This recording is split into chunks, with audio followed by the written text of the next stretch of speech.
Namastê, queridos e queridas, seja muito bem-vindo ou bem-vinda à nossa primeira aula da imersão no Yoga. Fico muito feliz que você esteja aqui e que tenha tomado a decisão de conhecer um pouco mais sobre Yoga, uma prática muito poderosa. Meu nome é Lorena, eu sou professora de Yoga e eu estou aqui para trazer um pouco mais de luz sobre essa prática, porque eu, no início dos meus estudos sobre Yoga, tive muita dificuldade em encontrar informações, em entender os conceitos, não sabia onde procurar direito. Eu encontrava muita coisa divergente e, com o passar do tempo, eu também percebi que chegava muita coisa distorcida.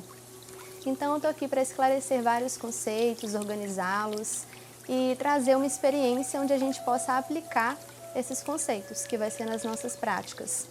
E o meu objetivo com essa aula é trazer um norte para quem está buscando entender mais sobre Yoga. Porque eu não sou nenhuma autoridade no assunto, estou compartilhando o que eu sei, porque o Yoga é muito diverso, muito amplo, muito complexo, mas que eu já resolvi compartilhar com você porque eu senti falta disso no início dos meus estudos. Como você já viu, a aula de hoje se chama Luz sobre Yoga, Desvendando a Prática, e nela vou te contar o que é Yoga, onde e como surgiu, mudanças ao longo do tempo, da história, quais são as bases filosóficas que fundamentam a prática, quais são os objetivos e benefícios, quais as ferramentas que nós utilizamos.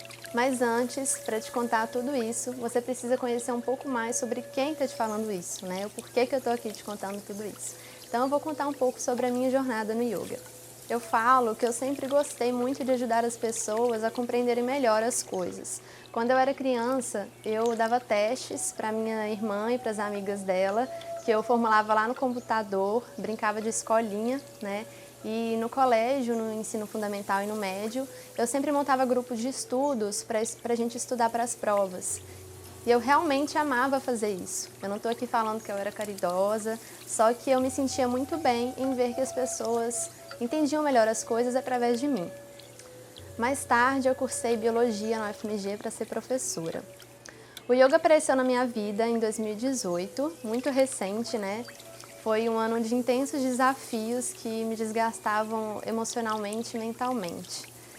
Ele veio como uma chuva no deserto, irrigando, trazendo mais vida, trazendo mais significado mesmo para tudo. Claro que ele não foi a solução para todos os problemas, mas me deu muita força e coragem para enfrentar tudo que eu estava passando. E eu me apaixonei então pelo Yoga. Em 2019 eu já resolvi fazer o curso de formação, que durou um ano, e esse foi o ano também final da graduação em Biologia, então foi muito intenso e desafiador. Eu vi no Yoga mais uma possibilidade de eu aplicar essa minha vontade em ensinar, de eu poder passar minimamente um privilégio que eu tive, né? Se eu tive o privilégio de estudar, eu acredito que eu possa passá-lo minimamente para frente, eu possa ensiná-lo. Então eu acredito que essa seja a minha vocação, aspiração ou missão, como queira chamar.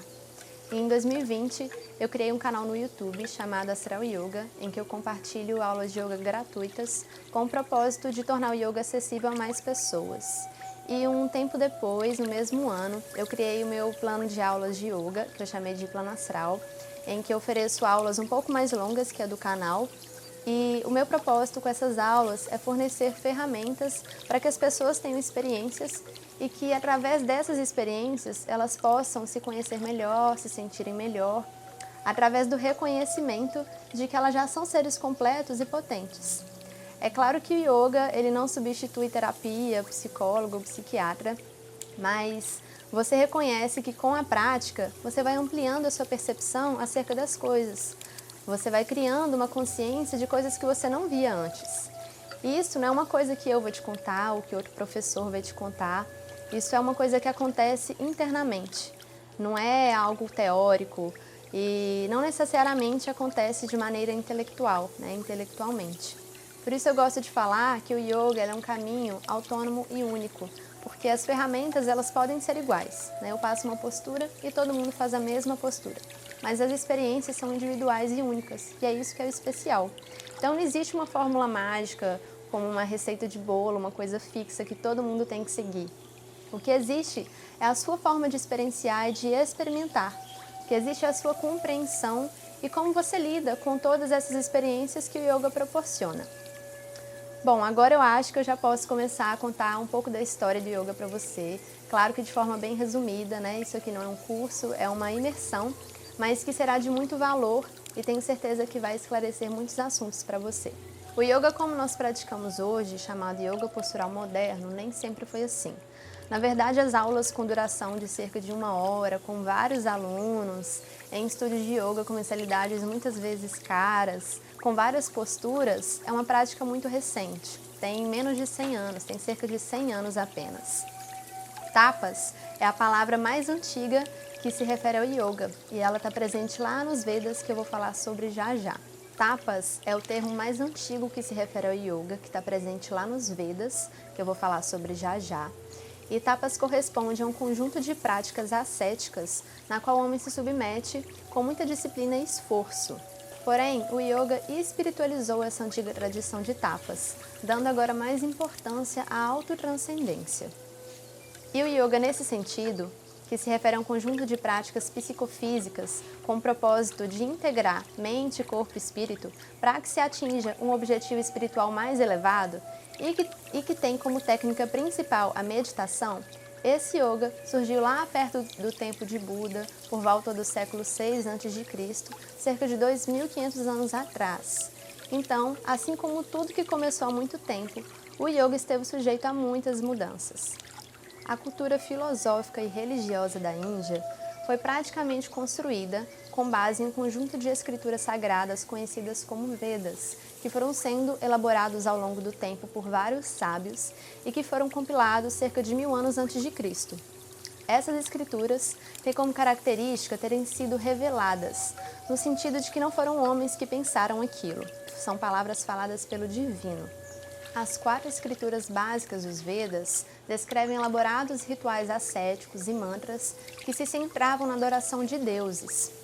Fazem também parte da cultura védica épicos que trazem ensinamentos através de histórias, os Upanishads e também livros e comentários a esses grandes textos, a essas grandes escrituras feitas por grandes sábios. São obras que explicam os principais conceitos e símbolos do hinduísmo, os deuses, os rituais, as histórias. Em tamanho, os Vedas são uma obra monumental, fazendo com que quantitativamente a Bíblia e o Alcorão, por exemplo, se tornem insignificantes. Além disso, são obras muito abrangentes, contemplando diversas áreas da vida humana, desde as atividades mais cotidianas até as histórias de deuses e deusas, abordando a sociedade, o sofrimento humano, a libertação espiritual, entre outros temas. Os textos védicos vieram de uma tradição oral, ou seja, os intelectuais, sacerdotes, eles passavam os ensinamentos para os seus discípulos e assim o conhecimento era perpetuado ao longo das gerações. Bom, eu não li nenhum desses textos, apenas alguns trechos e explicações de professores, e realmente eles contêm algo muito maravilhoso e profundo, né? Afinal, eles são a base das religiões da Índia e influenciaram várias outras culturas também. Só que eles também contêm muitas coisas estranhas, com características opressoras, machistas e que não condizem com a nossa prática de yoga hoje. Então eu acho que a gente tem que saber passar um filtro também, né? Porque a gente tem que considerar que a filosofia ela é influenciada pela época e pelo contexto em que ela está inserida. Então já fica aqui também a reflexão de que não é só porque uma coisa ela é antiga, que ela é boa, que ela é correta ou que é mais importante.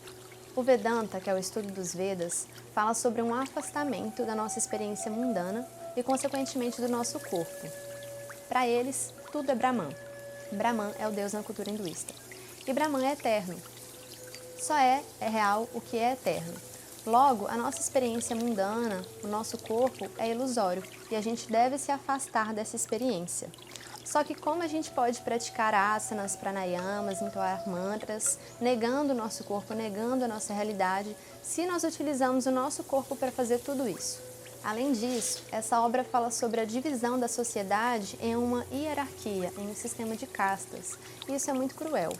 Até hoje na Índia, apesar de já ter sido abolido e de o governo negar, o sistema de castas é presente na sociedade. A divisão da sociedade em castas é determinada a partir da hereditariedade, e as castas se definem de acordo com a posição social que as famílias ocupam.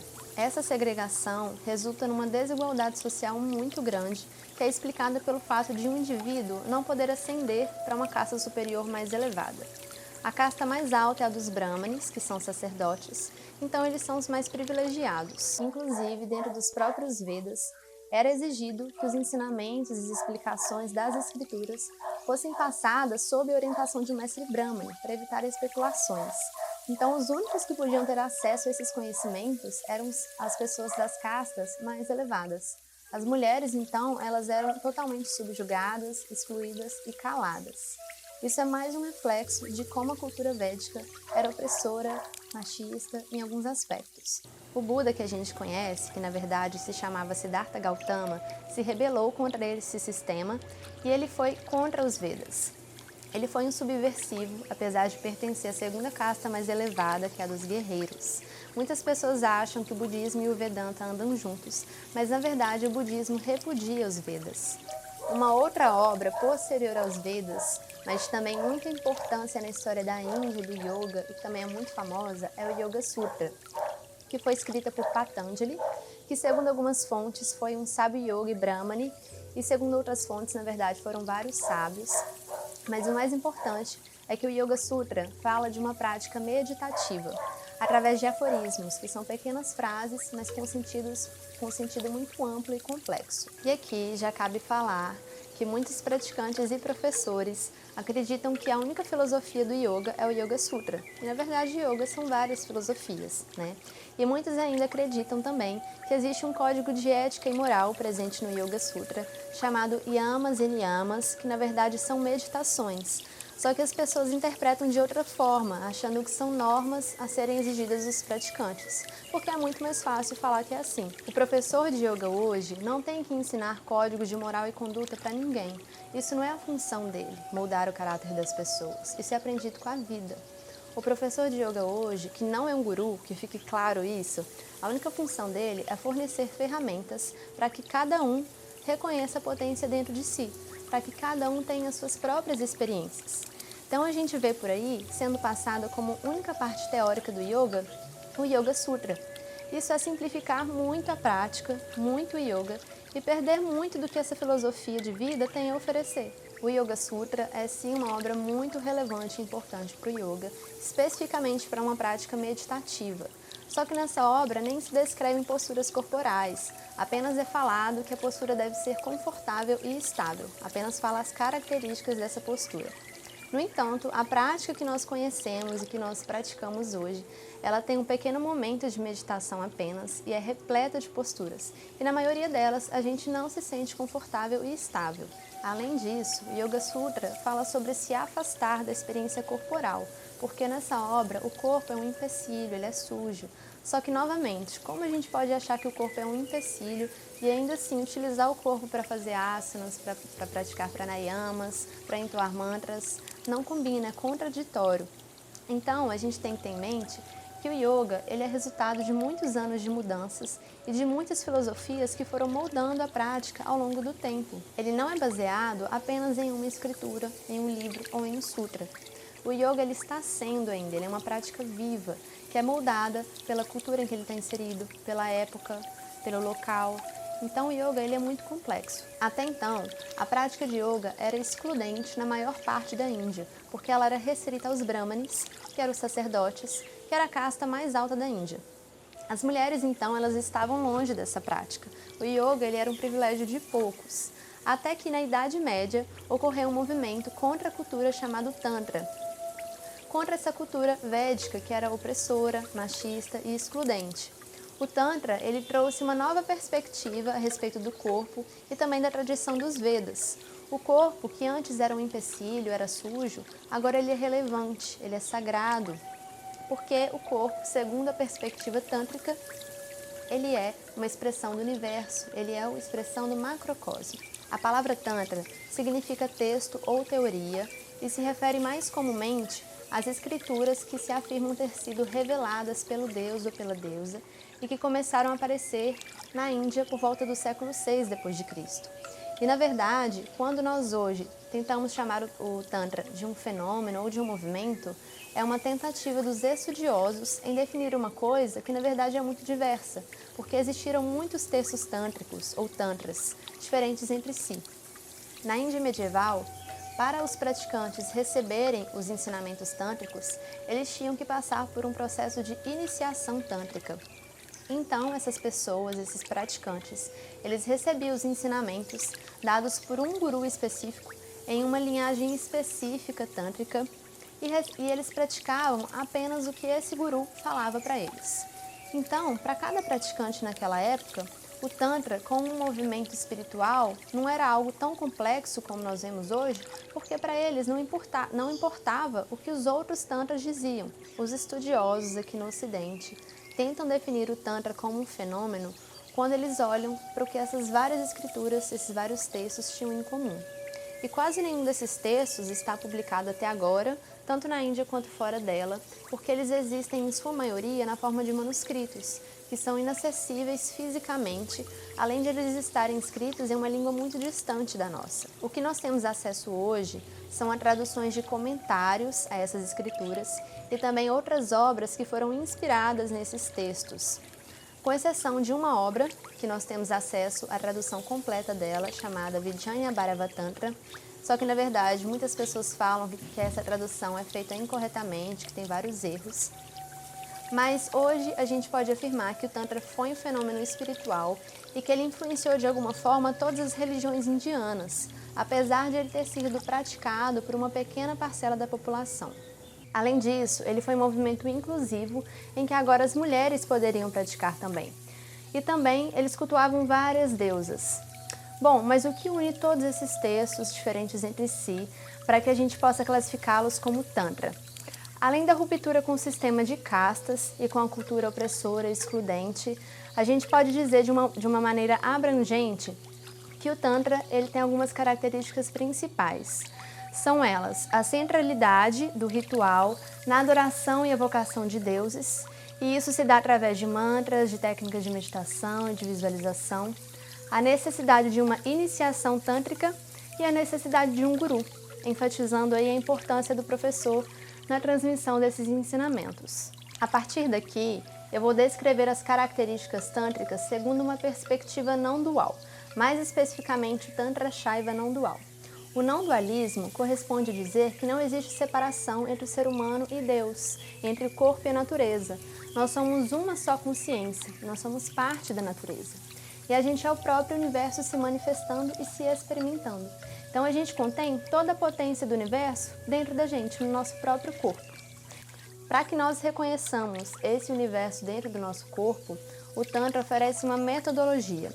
As primeiras práticas tântricas, elas eram basicamente técnicas de meditação, visualização, entoação de mantras e também rituais internalizados em que as pessoas pudessem sentir a divindade ou as divindades dentro do próprio corpo. Essa filosofia afirma que você é um instrumento pelo qual a consciência universal, que você pode chamar de Deus, de natureza, de Shiva, se experimenta e conhece a si mesma. Então tudo que existe é uma coisa só. É o divino se expressando em várias formas. E o objetivo principal dessa prática tântrica é experimentar a divindade em nós e em todas as coisas.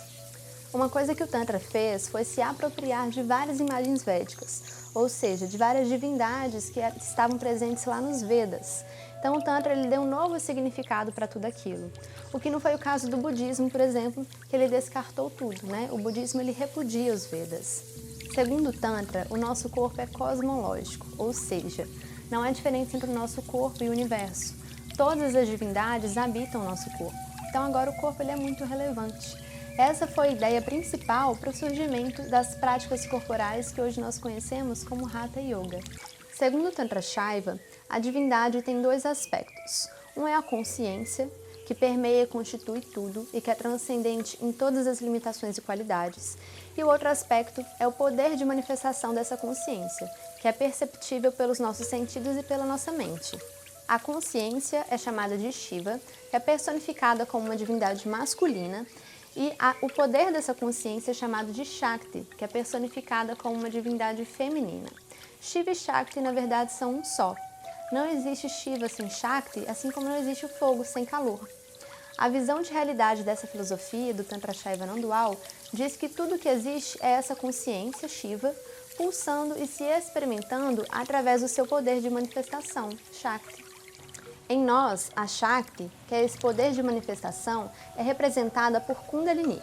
Kundalini é o potencial universal vibrando de maneira contraída e particular em cada ser.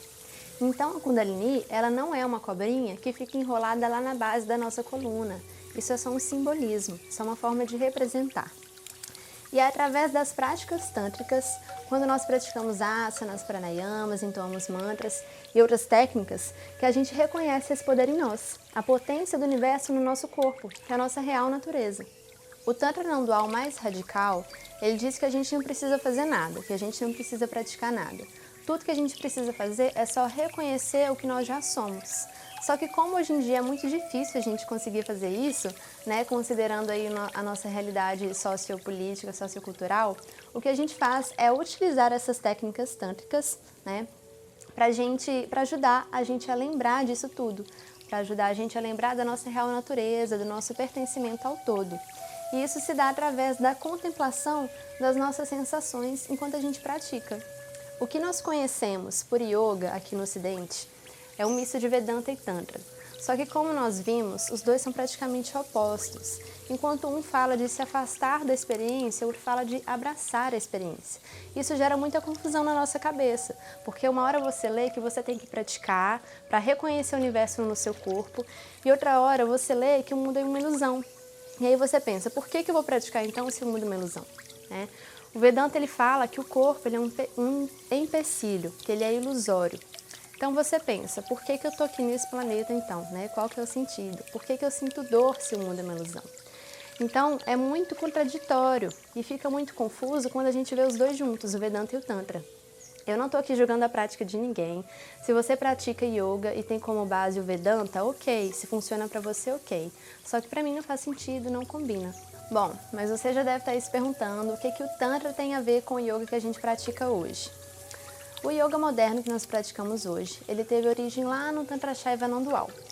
De forma resumida, o que aconteceu foi que o Shaivismo e o seu Tantra, eles eram sustentados por monastérios, por instituições educacionais e por professores que se dedicavam em tempo integral para manter ali a filosofia, as práticas ativas, os ensinamentos ativos. Isso só era possível com um grande financiamento do Estado. Só que com a invasão muçulmana no norte da Índia, que começou por volta do século 8 depois de Cristo, esse financiamento ele não foi mais possível, ele não aconteceu mais. Então, a partir daí, o Shaivismo ele foi sendo simplificado e depois substituído por um conjunto de práticas populares chamada Hatha Yoga. Então, o Hatha Yoga, apesar de ele ter as suas origens lá no Tantra Shaiva, ele não era completamente tântrico, porque ele não ensinava os mantras tântricos, não faziam rituais, não tinham necessidade de uma iniciação tântrica. E essas são as características fundamentais do Tantra, né? Como eu falei agora há pouco. Só que ainda assim o Hatha Yoga ele preservou algumas técnicas tântricas, ainda que de forma simplificada. E aí no início do século XX, alguns asanas, pranayamas e técnicas de meditação do Hatha Yoga formaram a base do yoga moderno, que é o que a gente pratica hoje. O Hatha Yoga surgiu na era medieval, entre os séculos 10 e 15, como uma ferramenta para suprir uma filosofia tântrica, que é a filosofia do Tantra Shaiva. Então, assim como no Tantra, o propósito de todas as técnicas do Hatha Yoga é reconhecer o nosso corpo como local do sagrado e acessar a potência divina que já existe em nós mesmos. Os fundadores do Hatha Yoga foram Matsyendranatha, Gorakshanatha e Adinatha, que eram gurus do Tantra Shaiva. E o Hatha Yoga conta com algumas obras que descrevem as técnicas do yoga, como o Hatha Yoga Pradipika, Geranda Samhita e o Shiva Samhita. Só que hoje em dia nós não praticamos mais o Hatha Yoga tradicional, porque as práticas antigas elas eram muito complexas e difíceis e também elas existiam em outro contexto social e cultural, né? Nessas obras que eu falei do Hatha Yoga, por exemplo, falado para você ficar numa postura por 3 horas, para você fazer um pranayama por não sei quanto tempo, para você ficar sem respirar por não sei quanto tempo. Então, assim, são práticas muito difíceis e que não se aplicam à nossa realidade de hoje. E, além disso, nessas obras tem pouquíssimas posturas. As poucas posturas que tem, muitas delas são difíceis. E as posturas que nós conhecemos hoje, né, que são diversas, a maioria delas não existe nesses textos. Existem vários outros gestos que podem ser explorados, técnicas novas que podem ser criadas. Não é só porque está no texto que só aquilo ali que é verdade, que aquele ali é o único caminho possível, né? As práticas elas surgiram para transformar o que era simbólico em palpável. E nós também temos essa capacidade de simbolizar e de criar. Então, por que a gente não pode criar coisas novas? Então, o yoga que nós praticamos hoje, ele é uma adaptação do Hatha Yoga antigo, que por sua vez teve origem lá no Tantra Shaiva, né? Então, o yoga de hoje, ele é muito simplificado e tem uma forte influência ocidental. Só que na Índia, antes do Hatha Yoga, existiram vários outros tipos de yoga, todos com o objetivo de transformar o ser humano e guiá-lo à libertação. E como nós vimos, existiu o Tantra Yoga, que eu já falei algumas características, né? Tem também o Raja Yoga, que é o yoga da meditação, que é o método do Patanjali, né? Que ele se dedica exclusivamente para uma prática meditativa. Tem também o Bhakti Yoga, que é o yoga da devoção. E a devoção aqui, ela se refere a você constatar forças que já existem no seu próprio corpo, né? As divindades habitam o corpo, elas são uma faceta de você mesmo. Então, a devoção aqui não se trata de você barganhar para ganhar alguma coisa, né? Os Hare Krishna, eles praticam Bhakti Yoga como um método mesmo. Só que o Bhakti também existe dentro de várias outras linhas de Yoga, porque cada um expressa sua devoção da sua maneira, né? A gente tem também o Gnana Yoga, que é o yoga do conhecimento, método do conhecimento, que é o método do Vedanta, né? Que a base dele é o estudo das escrituras, dos Vedas, e tem vários outros tipos de yoga também. E o Hatha Yoga, que nós praticamos hoje, é o método da força, ou método vigoroso. Hatha significa vigor ou força. E nele a gente maneja o corpo através de técnicas para acessar a potência em nós mesmos. E o que a maioria das pessoas conhece por yoga é praticamente uma ginástica, né? Porque é isso que é vendido. A maioria das propagandas de yoga fala sobre ganhos físicos, né? Quase que só isso, tipo ganho na flexibilidade, na força, no equilíbrio. E alguns poucos ganhos emocionais, tipo redução da ansiedade, do estresse, da insônia. E só que a gente viu que o yoga ele tem um objetivo muito diferente desses, né? O propósito do yoga é muito diferente desses, que é o de libertação espiritual. E toda a prática, quer dizer, toda a técnica que surgiu, ela só surgiu para suprir uma filosofia. O yoga, ele é para a libertação. E dentro das filosofias indianas, existem duas perspectivas de libertação. A primeira delas é a libertação que acontece só após a morte, que é chamada de moksha, né? Ou seja, deve ter algum lugar melhor do que aqui, porque essa experiência mundana nossa, ela é negada, porque você só vai se libertar quando você sair dela.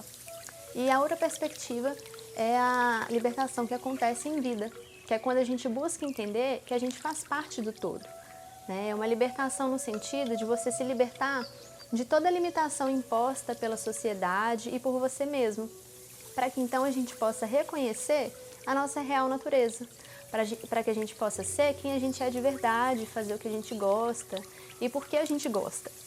E não é sobre você se livrar do ego, é sobre você não achar que o ego é a última instância do nosso ser, que a gente não é só o ego, né? A pessoa que ela liberta em vida, ela vive em plena consciência disso. São chamados seres iluminados por nós, né? Só que para a gente hoje, né, considerando o nosso contexto social, político, nosso estilo de vida, é muito difícil a gente se manter nesse estado de percepção clara o tempo todo. Então o que acontece é que a gente transita por esses estados. Então a gente tem experiências nas quais a gente se sente pertencente ao todo, né? A gente se reconhece como parte da natureza e depois a gente retorna para um estado em que a gente não reconhece isso mais. Então o que existe é um pulsar, é um transitar entre estados e não uma evolução em que você alcança um estado e você permanece lá. Não, existe só um pulsar, né?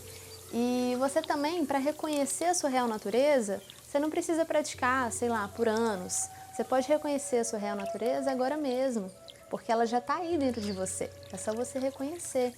E dentro de yoga a gente utiliza então todas essas técnicas para a gente ter essas experiências em que a gente se reconhece como todo. Então você não precisa de uma quantidade grande de experiência para você reconhecer a sua real natureza. Você pode reconhecer agora. Então, recapitulando, O yoga ele é um método para libertação. Libertação da limitação condicionada pela dualidade, pela nossa falsa percepção acerca das coisas da vida, da falta de clareza. E nós nos libertamos ao reconhecer que nós somos potência, que nós somos o universo. E isso dentro da prática de Hatha Yoga se dá através da contemplação das sensações, de você sentir o seu corpo vivo, vibrando, de você perceber cada movimento, de você perceber a sua liberdade em se movimentar, de você se sentir vivo mesmo. A libertação no yoga, então, não é você deixar o mundo para trás, você negar essa experiência, você negar os seus desejos, os seus impulsos. Não, pelo contrário, é justamente você usar a relação com o mundo para você poder se conectar com o divino, que na verdade você sempre esteve conectado, você só se esqueceu. Bom, agora eu vou começar a explicar algumas ferramentas que a gente utiliza na nossa prática de yoga. E tudo que eu vou falar aqui é a partir de uma perspectiva tântrica não dual, ou seja, é que reconhece o corpo como sagrado, como importante, como relevante e que reconhece que toda experiência é válida, porque tudo é uma expressão do divino, da consciência totalizante ou de Deus. Então a gente não veio aqui para negar o nosso corpo, a gente veio para experienciá-lo, né? A gente veio para ter uma experiência mundana, para ter uma experiência mais densa, que não é a última realidade, mas que é uma realidade. Então nós vamos começar pelos amados asanas, que são as posturas ou posições, porque muita gente acha que yoga é sobre praticar asanas. Os asanas são posturas corporais psicofísicas, ou seja, eles atuam no nosso corpo físico e na nossa mente, com o propósito da gente conseguir reconhecer a potência no nosso corpo. Então, dessa forma, todos aqueles benefícios físicos que a gente vê por aí, eles são apenas benefícios secundários, eles são consequências de um propósito maior, né, que é o de reconhecer a nossa real natureza. E os asanas, eles são como chaves que abrem novas portas de percepção para as coisas mais sutis que tem dentro da gente. Então a gente entra em contato com vários sentimentos, várias emoções, pensamentos, para que a gente possa olhar para elas, para essas coisas, que a gente possa reconhecer e não negar. Então a gente organiza tudo isso. E aí então, em cada forma em que a gente coloca o nosso corpo, né, em cada postura que a gente faz, a gente tem a oportunidade de entrar em contato com essa percepção mais sutil, com esses pensamentos, com esses sentimentos. Então, a prática de asana serve para esse propósito. Então, como eu falei, os efeitos físicos dos asanas, eles são secundários, eles são apenas efeitos colaterais de um propósito muito maior do yoga, né?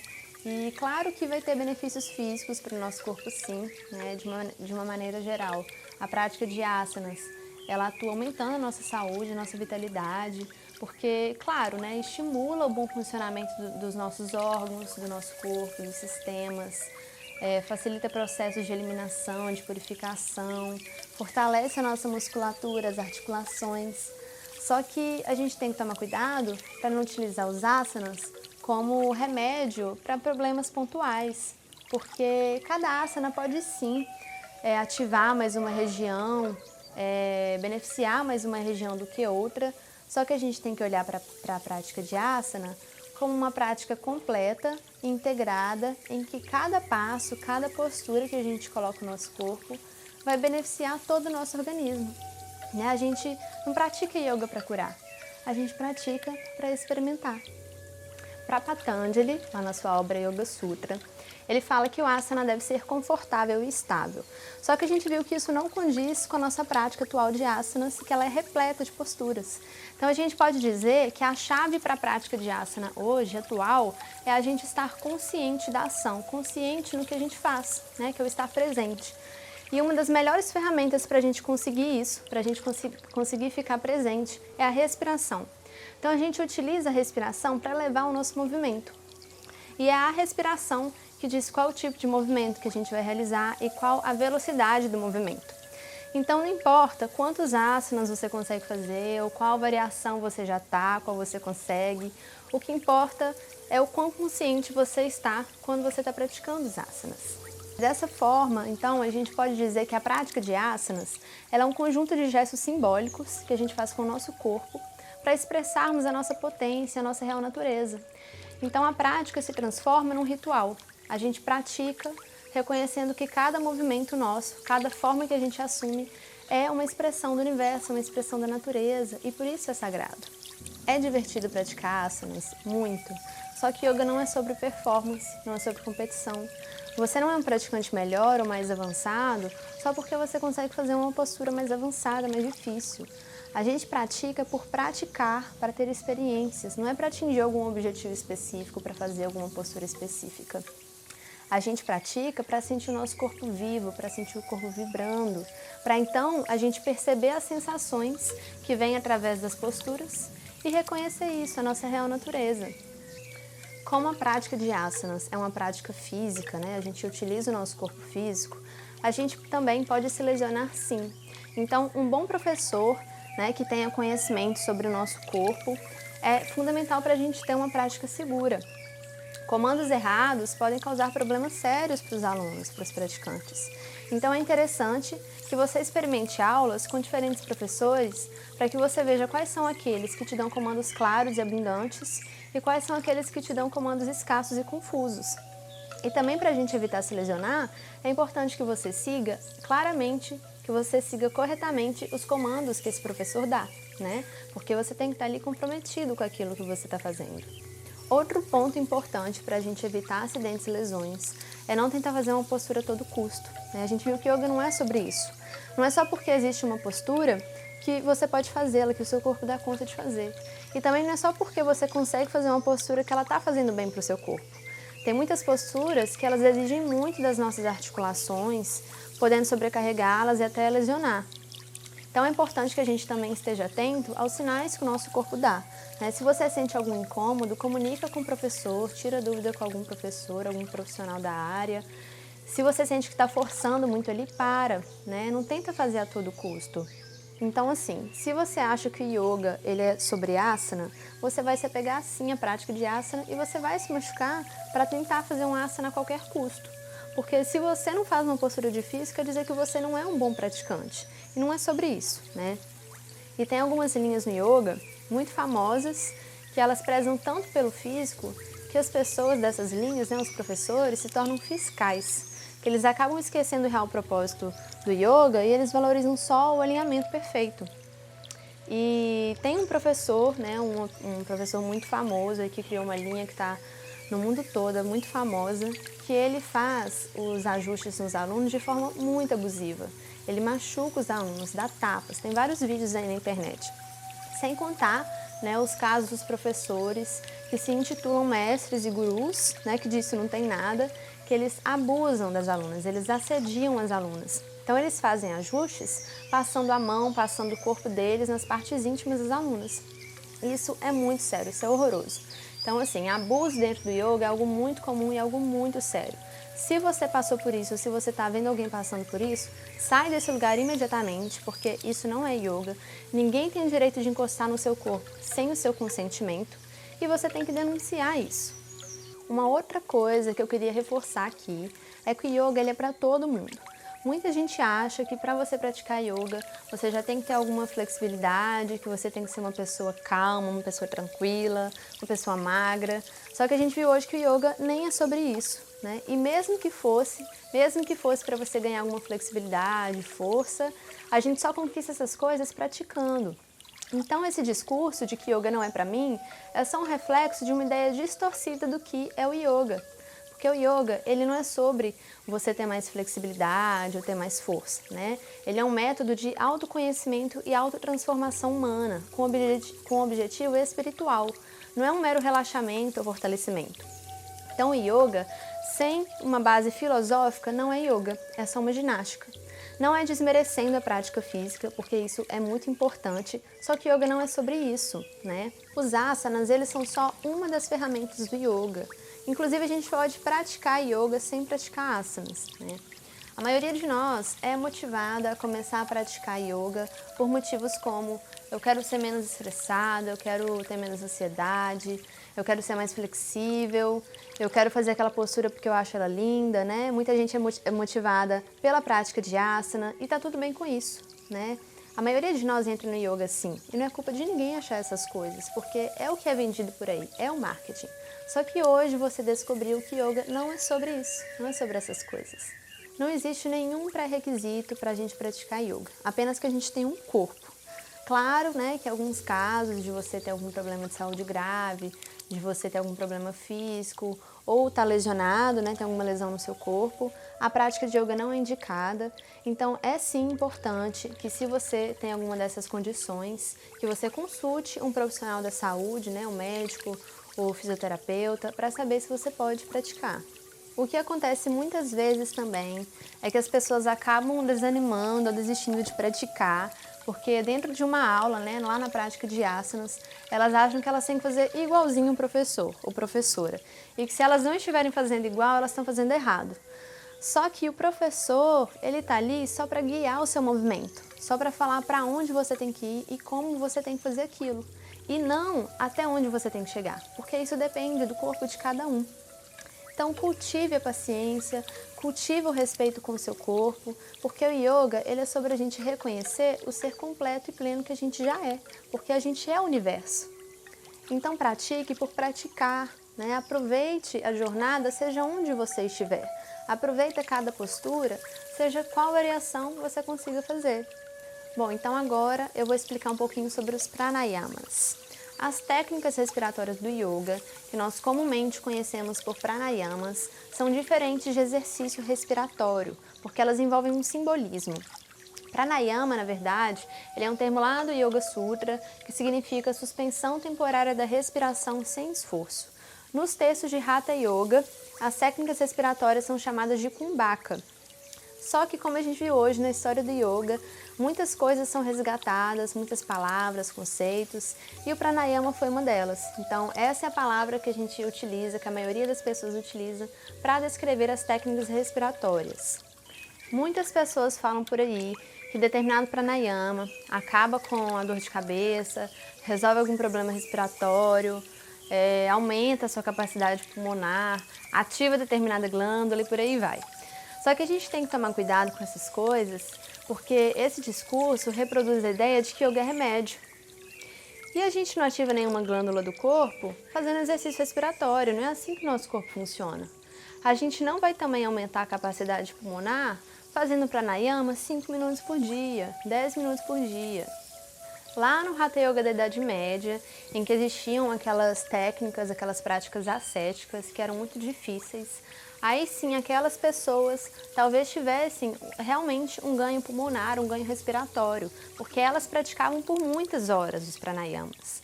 Hoje em dia vale muito mais o simbolismo do que o efeito físico, fisiológico em si. Mas uma coisa que eu acredito que aconteça, sob a perspectiva do efeito placebo, é que se um professor te fala que aquele pranayama calma ou que ele acaba com a dor de cabeça e você acredita naquilo, aquilo realmente pode acontecer. Não pelo poder da técnica, mas pelo poder da pessoa. Porque existe alguma coisa dentro de você que tem o poder de cura, né? Claro que dentro de certos limites, nem tudo é possível e também depende de cada pessoa. Agora, o que acontece de fato é que com o pranayama você aprende a respirar melhor. Por quê? Porque você leva consciência para esse processo. Então, para além do simbolismo, o pranayama ele é uma técnica respiratória educativa no sentido de que você acostuma o seu corpo a respirar de determinada maneira. Então, por exemplo, se antes, na inspiração, você sugava o seu abdômen para dentro, e isso, acredite, muita gente faz e não é culpa delas, agora, depois que você realizou o pranayama, você aprendeu que na hora de inspirar, você expande o abdômen, porque isso é natural. É assim que a gente cria espaço para que os pulmões se preencham mais de ar. Então, dessa forma, você está aprendendo a respirar melhor. E isso é um benefício físico. A respiração ela é um processo involuntário, ou seja, a gente não precisa dar nenhum comando para que ela aconteça, mas que a gente pode torná-la voluntário. Olha só que incrível. A gente não consegue fazer isso com nenhum outro processo involuntário do nosso corpo, pelo menos não uma pessoa normal, né? E quando a gente leva atenção para a respiração, quando a gente coloca um controle sobre ela, né, dando um ritmo específico, uma profundidade específica, a gente leva consciência, a gente leva presença. E estar no momento presente Eu acredito que é um grande poder humano, que todo mundo pode acessar, né? Então, isso traz grandes percepções da nossa vida, percepções muito maravilhosas e profundas da vida. Quando nós realizamos um pranayama, pelo menos nas minhas aulas, o objetivo é esse, é utilizar o controle da respiração como uma âncora no momento presente. Não tem como te dizer o que a gente sente quando a gente está no momento presente, mas o que acontece é que quando a gente está no momento presente, a gente tem a oportunidade de ampliar a nossa percepção e de se conectar com as coisas mais sutis, das quais a gente não tem consciência durante o nosso dia a dia. Então esse é o propósito das minhas aulas, né? Fornecer experiências e não fórmulas mágicas, né? Fornecer ferramentas para que as pessoas tenham as experiências delas. Então os pranayamas que a gente faz hoje são técnicas simbólicas, são ferramentas para a gente se conectar com sensações. Então a gente faz o pranayama, a gente observa, né, o que o pranayama trouxe para a gente para e observa as sensações, as emoções que vieram, os pensamentos. E isso tudo é um objeto de reflexão. E esse é o caminho do autoconhecimento. É você olhar para o que aquela técnica despertou em você, quais as sensações que ela trouxe para você. Bom, agora eu vou falar um pouquinho sobre mantra. Mantra não é música indiana, tá? Mantras são traduções da inteligência divina, né, que é conhecida em diferentes culturas, por diferentes nomes. Pode ser consciência totalizante, pode ser Deus, natureza, universo, Brahman, Shiva. E assim como as divindades hindus, que nós, seres humanos, representamos através de imagens, os mantras, eles representam as diferentes manifestações dessa inteligência de Deus, só que através de sons. No geral, a gente pode dizer que os mantras são uma forma de evocar e adorar as diferentes manifestações de Deus, né? No caso, as divindades. Então, quando nós entoamos um mantra, nós estamos evocando as características da divindade em questão no nosso corpo. Os mantras também são considerados revelados, ou seja, não foram homens que criaram aquilo, mas foram percebidos pelos sábios da antiguidade quando eles estavam meditando, né, num estado de profunda conexão e meditação.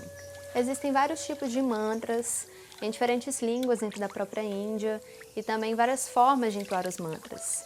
Dentro da cultura védica, mantras são textos metrificados, ou seja, exigem regras de pronúncia e respiração que devem ser seguidas e que aparecem lá nos Vedas, aquelas escrituras sagradas. Então, não existem mantras em português ou em outra língua? Depende. Do ponto de vista, né, da cultura tradicional hindu, não. Mas se a gente considera um mantra como qualquer som que emite vibração, aí sim. Só que partindo desse princípio, qualquer palavra, né, poderia ser um mantra. Mas cantando os mantras em sânscrito, afirma que a vocalização é muito mais poderosa. O sânscrito ele é considerado uma língua revelada, sagrada, assim como é o hebraico e o latim para a religião judaico-cristã. Nas minhas aulas, eu sempre inicio com o mantra Om. O Om ele é o primeiro som da manifestação do universo. Então, eu acredito que quando a gente entoa ele no início da prática, a gente está evocando esse poder de manifestação para a nossa aula. E isso cria uma atmosfera muito poderosa para a nossa prática. Existe um tipo de mantra, que é chamado Bija Mantra, que muita gente fala por aí, que traduz como som semente, só que ninguém entende isso, né? Como assim som semente? Bom, os Bija Mantras, eles são as divindades na forma de som, ou então os elementos na forma de som. Então, a gente pode fazer uma analogia com uma semente que contém toda a vida dentro de si, que contém um potencial dentro de si. Então, dessa forma, os Bija Mantras seriam como a menor parte de um som, a menor parte possível de um som, mas que contém uma grande força dentro de si, né? Que contém a força do universo dentro de si. Experienciar as posturas, os asanas, né? Os pranayamas, os mantras, é um convite para a gente reconhecer o universo dentro da gente, para a gente se sentir vivo. O yoga ele é um caminho de autoconhecimento, de autotransformação. E a autotransformação não significa um crescimento gradual, né? Um crescimento pessoal gradual. Não é você ser melhor do que ontem, você ser mais flexível do que ontem, você conseguir fazer um asana mais difícil, né? não é uma evolução para um estado melhor. E a autotransformação também não é alcançada através da ética, da moral, ou por mudanças comportamentais ou de atitude, né? Então não adianta só você decorar os yamas e niyamas lá do Patanjali e postar no Instagram. A autotransformação só é alcançada através da experimentação da nossa natureza real, da natureza ilimitada de quem somos. Então não adianta você ficar escutando professor, guru, porque isso ninguém pode fazer por você. A experimentação é sua, só você pode fazer isso. Nenhum texto, nenhum guru, nenhum professor, nenhuma escritura vai fazer isso por você. E o papel do professor de yoga hoje é só então fornecer as ferramentas para que cada um tenha a sua experiência. E cada experiência é única, né? Por isso que eu falo que yoga ele é um caminho individual e autônomo. É autônomo no sentido de que você escolhe o que você vai fazer com essa experiência. Você interpreta a experiência da sua forma, sente da sua forma. Bom, depois de falar tudo isso, agora eu vou explicar um pouquinho sobre meditação. Eu deixei a meditação por último, porque no final dessa aula a gente vai ter uma prática meditativa, tá? Antes da gente encerrar a aula. Meditação parece algo muito distante, né? Algo meio místico, assim, que foi feito só para algumas pessoas. Só que o conceito de meditação que a maioria das pessoas tem, porque é o mais difundido por aí, é que meditação é ficar sem pensar. Então, quando você senta para meditar com esse objetivo, você se frustra imensamente, porque só o que você vê são pensamentos chegando incansavelmente, né? E aí você fica perdido. Só que meditar não é você ficar lutando contra os pensamentos, é você ir amenizando o fluxo, acostumando a mente com um ritmo menor, mais calmo, através de um trabalho de insistência e de paciência. E a gente fica imensamente decepcionado quando a gente tenta e nunca consegue alcançar esse lugar de paz, esse lugar calmo, né, de infinitos insights, que é o entendimento geral das pessoas sobre meditação. Meditar é insistência no sentido de que é algo treinável, que você pode não conseguir em um primeiro momento, mas que com o passar da prática, né, você vai tendo pequenos vislumbres, sensações e compreensões do que pode ser a meditação. E esse vislumbre não é de um lugar que você chegou, né, não tem para onde ir, mas é de uma dimensão interna que você acessou. Então é sobre você mudar a percepção, de você acessar uma percepção que já existe dentro de você e que agora você reconhece. É como se uma nova porta de um mundo inexplorado abrisse para você. Só que esse mundo nem sempre é mágico, muitas vezes ele dá medo. E por isso muita gente desiste e se frustra, porque às vezes a gente olha para lugares que são difíceis de olhar e de reconhecer que existem em nós, de admitir que eles existem em nós. Porque meditar, né, assim como toda técnica no yoga, é sobre se autoconhecer. Né? E às vezes a gente não quer olhar para aqueles lugares feios, né, que existem dentro da gente. E a gente quer ver só as coisas bonitas, mas isso não é se autoconhecer de verdade. E quando você determina que o seu objetivo principal, o seu objetivo maior é se autoconhecer, é reconhecer algo em você que é eterno, então tudo que você faz é yoga. Porque tudo que acontece nas nossas vidas, os momentos felizes, os difíceis, o sofrimento, tudo faz parte dessa jornada de autoconhecimento, que é a vida. Né? A gente está aqui vivo é para se autoconhecer, é para reconhecer o universo na gente, a divindade no nosso corpo. Por isso não existe um caminho único. Né? Não existe um professor te falar, você tem que praticar 2 horas por dia, fazer esse pranayama aqui 3 vezes na semana, acordar às 5 horas da manhã. Não existe uma receita fixa, como uma receita de bolo.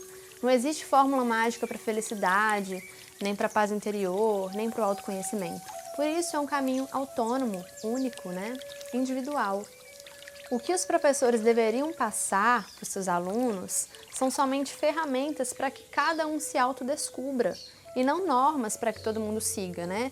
Você ficar falando que a pessoa não pode ser violenta, que ela não pode agredir nada, nem ninguém, vai deixar as pessoas muito frustradas. Porque antes de passar qualquer norma, né, lembrando que os yamas e niyamas não são normas, eles são meditações, mas antes de passar qualquer coisa, cada um tem que reconhecer a potência dentro de si. Os yamas e niyamas, eles são conceitos muito mais profundos do que parecem ser. e eles devem ser experienciados e não passados como normas e condutas, de forma teórica.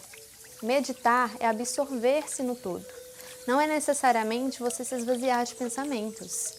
Então, partindo do pressuposto de que não há separação entre nós e o universo, entre nós e Deus, a gente já é aquilo que a gente está procurando. Nós já somos o universo, nós já somos a divindade. Então, a gente pode meditar enquanto a gente come, enquanto a gente anda, enquanto a gente escuta música. Porque meditar é apenas você se perceber como parte do todo. A meditação é sobre experimentar e não sobre você alcançar algum lugar, porque não existe nenhum lugar para ser alcançado. É sobre percepção, é sobre você ir tornando essa percepção cada vez mais sutil. E para isso a gente precisa de paciência, porque no início, quando a gente tentar meditar, a única percepção que a gente vai ter é a que é captada pelos nossos 5 sentidos, que são as percepções mais densas, que nos distraem, que é o desconforto físico, que é algum barulho, que é algum cheiro, que é o pensamento. Então, para isso a gente precisa de paciência, Então, é tudo sobre experimentar e não sobre você alcançar algum lugar. Mas faz parte do processo você olhar para isso tudo que chega até você, porque primeiro você precisa identificar o que são essas coisas, Então, não começa a meditar com a pretensão de atingir algum lugar. Vem apenas pela experiência, pela jornada, O que chegar até você é bem-vindo, tudo faz parte do processo.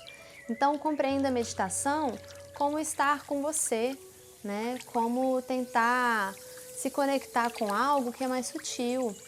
A meditação ela é uma capacidade de todo ser, não é algo muito distante, é algo que está aí dentro de você. Bom, então agora nós teremos a nossa prática meditativa, que é uma prática bem simples, você pode fazer em qualquer hora do seu dia, que é apenas a contemplação das nossas sensações. Então senta aí numa postura bem confortável, se acomoda, mantenha a sua coluna alongada, a cabeça no prolongamento da coluna, cresce a cabeça lá para o alto para deixar a coluna bem alongada, coloca o dorso de uma das suas mãos sobre a palma da outra, une os polegares pelas pontas e descansa as mãos aqui na frente da sua pelve. Rotaciona os seus ombros para trás e para baixo, deixa o peito levemente aberto. Fecha os seus olhos agora. Inspira profundo. Respira, alivia qualquer tensão. E começa a perceber o ambiente à sua volta. Os objetos que o compõem, ou então a natureza.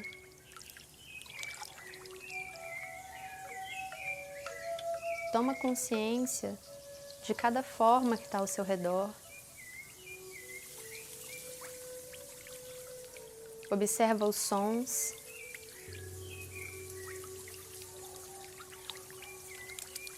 Perceba odores, fragrâncias. Apenas observe sem julgá-los.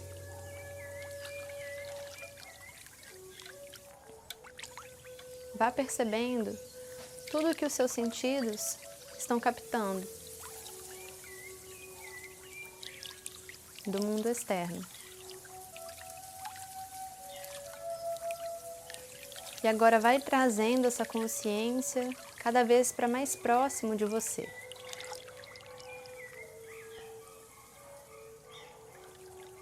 Vai sentindo o contato do ar com a sua pele, a diferença de temperatura.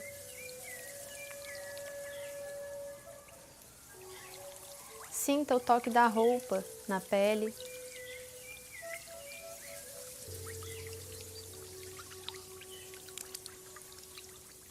E perceba agora tudo o que acontece da pele para dentro. Desde a ponta dos seus dedos dos pés até o topo da sua cabeça.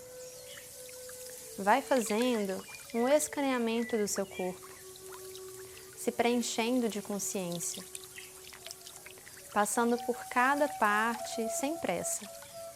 Vai tentando perceber cada parte do seu corpo, integrando cada parte ao todo, a todo o seu organismo.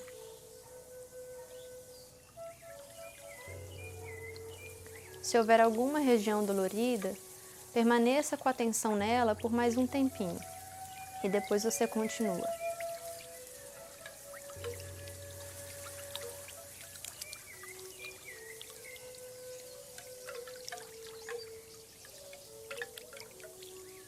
Observa a forma em que o seu corpo está agora, como estão as suas pernas, seus braços, o alongamento da sua coluna. Até que você sinta todas as partes do seu corpo simultaneamente. O seu ser completo.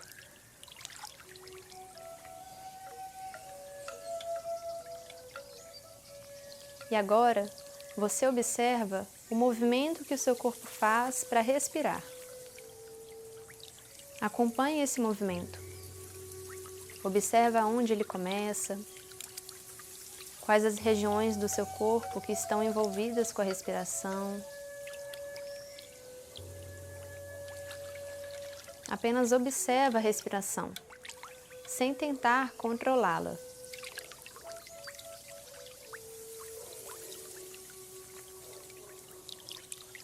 Observa a profundidade da sua respiração.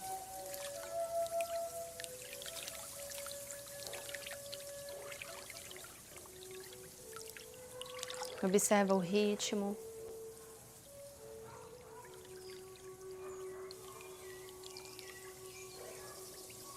Observa o som da sua respiração.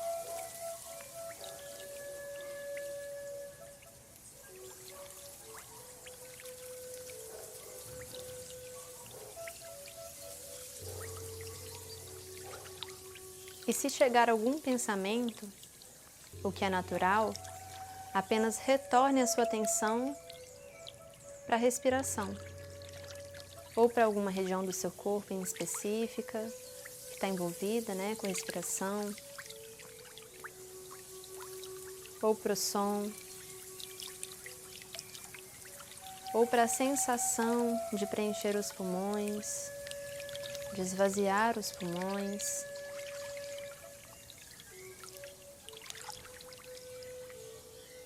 A respiração é uma âncora que traz a gente para o momento presente.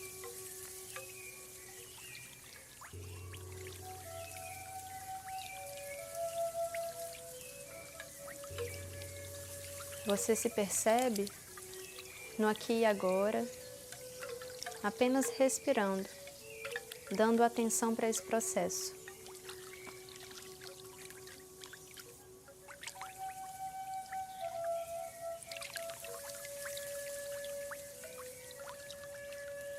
Observe como é gostoso respirar, como é mágico respirar,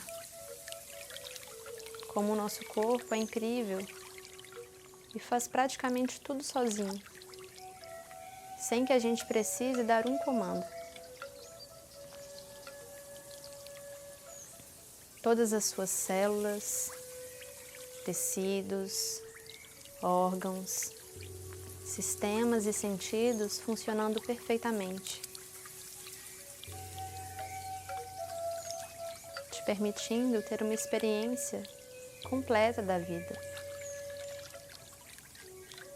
Agradeça ao seu corpo, à sua saúde e a oportunidade de viver e experienciar a vida humana, a vida terrestre. Agradeça ao planeta por nos abrigar, nos nutrir, em meio a tanta diversidade e beleza.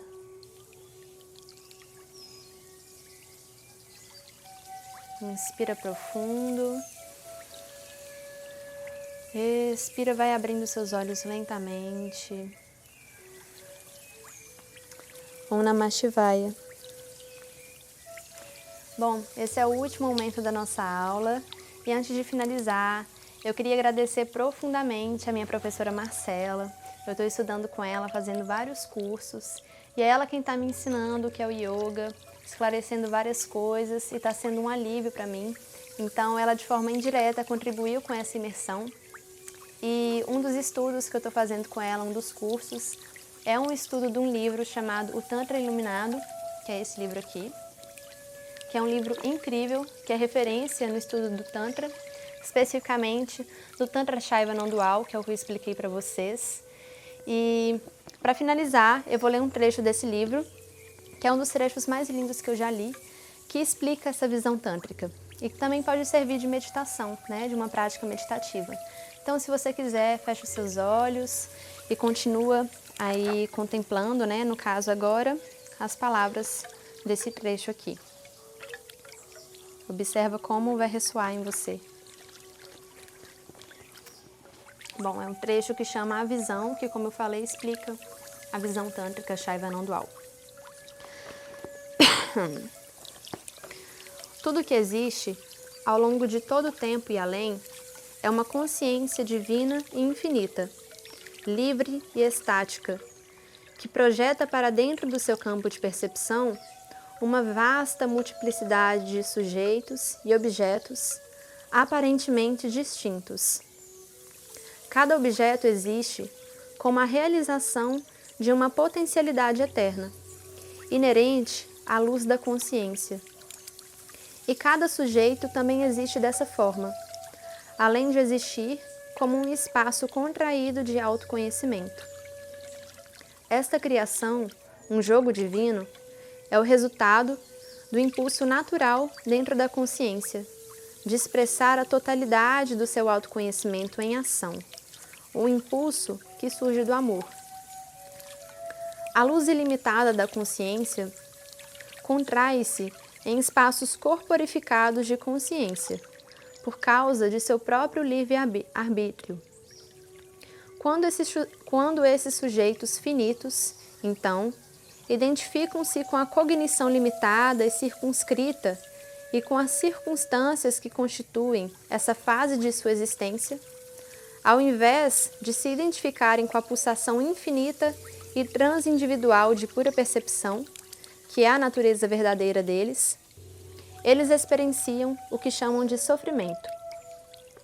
Para consertar isso, alguns sentem uma necessidade interior de iniciar um caminho de gnose espiritual e prática iógica, cujo propósito é destruir seu erro de identificação e revelar, dentro da própria percepção, sem intermédio de mais nada, o fato de que os poderes divinos de consciência, alegria, disposição, conhecimento e ação constituem a totalidade da experiência individual. Também, dessa forma ativando o reconhecimento de que sua identidade real é a divindade mais elevada, o todo em toda parte. Essa gnose experimental é repetida e reforçada por vários meios, até se tornar o fundamento não conceptual de cada momento da experiência. E a impressão limitada de self e a separação do todo são finalmente aniquiladas na radiância incandescente da completa expansão até a completude perfeita. Então, é que a percepção engloba completamente a realidade de um universo que dança, em êxtase, no vigor de sua divindade completamente perfeita. Bom, esse livro aqui, depois quem quiser pode me chamar lá no Instagram que eu mando, tá? Ele é muito lindo. Bom, esse é o final da nossa aula. Eu espero que você tenha gostado, que tenha sido de muito proveito para você. E como eu falei lá no início, isso aqui é só um vislumbre, é só um norte para quem está buscando entender mais sobre yoga, né? Eu não falei tudo, eu não expliquei todos os conceitos, não expliquei de forma profunda, longe disso, mas eu espero ter contribuído com alguma coisa para vocês.